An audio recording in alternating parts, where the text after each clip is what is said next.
Pero sa dihang gi-interview si Nicolas Torres sa mga media, kung wala ba siya kahiubos ni Bongbong Marcos o ni John B. Cremulya o matod ni General Torre nga wala man kuno. Wala kuno siya kahiubos ni Bongbong Marcos o ni John B. Remulla. Pero makita nato sa aura sa naong ni General Torre nga medyo nagpugong-pugong na siya. So mayong adlaw kanatong tanan ug welcome back sa atong channel. Ug daghan kayong salamat mga par sa inyong pagsuporta. Ug sa ako ang mga viewers nga wala pa naka-subscribe, palihog ko og subscribe nga par para ma-update mo sa atong mga i-upload nga mga video reaction. So now, ato ning balikan kang PNP chief General Torre mga par. Kay kinsa ba yung magdahom nga pagkakalit sa ilang pag-atangtang ni Torre sa posisyon, gani sa pag-post, sa pagboto sa maong isyu, wala gani ta mo himo dayon og mga video reaction kay basin usara ka fake news kay gani wala dayon ta mo buhat og video reaction aning hitabua kay naniid pa ta sa mga media kung ilabang ibalita kay dili ta basta-basta nga mo himo og video reaction nga usa ka fake news. So wala gyud dayon ta mohimo og video reaction ani mga par kay tiaw mo na nga unsa nila ka suod si Torre ug dako kayo nila gikatabang si Torre pero nganong kalit kayo ang pagrelibo nila sa posisyon ni General Torre. Hangtod karon murag magpangutan-na gyapon ta sa atong kaugalingon nga nganong unsa jud kahay hinungdan nganong kalit kayo ang ilang pagtangtang ni Torre sa posisyon. Dili baka nga nakalapas ni si Torre sa mga balaod ni Bongbong Marcos or ni John B. Remulla. Kaya kani si John B. Remulla mga par, kani sekretary sa DILG, mao ni ang boss ni General Torre.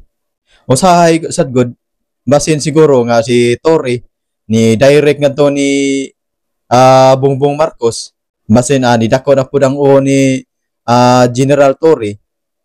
Mo siguro ni usa siguro na si sa rason nganong wala na makayon si John B. Remulla. Pero sa dihang gi-interview si Nicolas Torre sa mga media, kung wala ba siya kahiubos ni Bongbong Marcos o ni John B. Remulla o matod ni General Torre nga wala man kuno. Wala kuno siya kahiubos ni Bongbong Marcos o ni John B. Remulla. Pero makita nato sa aura sa naong ni General Torre nga medyo nagpugong-pugong na siya og naingisi ni General Torre nga medyo napugos lang siya og ng smile. Pero makita gyud nato sa iyang pamayhon, sa iyang aura nga medyo sagmuyo gyud si Torre. Kay lahi ra man gyud kayo ang smile nga nalipay ka or smile sa medyo pinugos.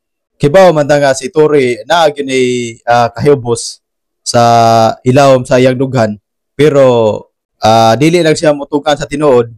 Pero moabot na ang panahon nga mutugan na si Torre nga nasagmuyo gyud siya sa iyang pagkataktak kay laliman ka na nga pila pa lang kabuan gikan sa iyang pagserbisyo pero sa wadamha mura lang sa kilat nga igorang niagi. Imagine gud nimo sa pagdakop ni Duterte, imagine nimo former president pero giano ra og dakop ni General Torre, usa ka dakong opisyal sa Pilipinas og kanhi pa presidente pero yano rang matod pa ni Torre yaman kunong hihilain kuno niya si Duterte para makasakay sa eroplano. Pero nganong naingon ani man nga pagkakalit sa pag-relibo nila kay General Torre kaning balita mga par, paminaw ko murag naagay lawom nga hinungdan, naagyoy bugat nga rason nganong si Torre ilang giilisan. Unya ang spokesperson ni General Torre nga si Agent Pardo gi-appeal sa dog tangtang giparelibuhan sad. Minaw ko naagyoy lig-on nga rason, naagyoy bugat nga hinungdan kung nganong girelibuhan si Torre o si Pahardo.